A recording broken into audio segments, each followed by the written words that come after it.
Ժողովուրդ ջան, ուզում եմ թե մեր թե առավել ևս Կարապետյանների ընտանիքին շնորհակալություն հայտնեմ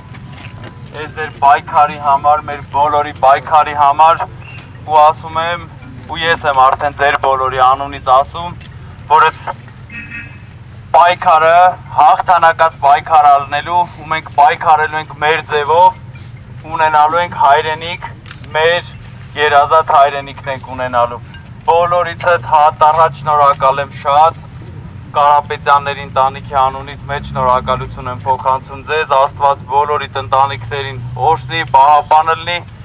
իսկ դատարանի պատասխանին վճռին արդեն վաղը ժամը 11-ին կծանոթանանք, վաղը ժամը 11-ին են հայտարարելու։ Եվս մեկ անգամ շնորհակալ եմ բոլորիդ, բարի գիշեր, ոստիկաններ ջան, ձեզանից էլ ենք շնորհակալ մեր հետ հավասար պայքարելու համար, ձեզ բարի ծառայություն, շնորհակալ եմ։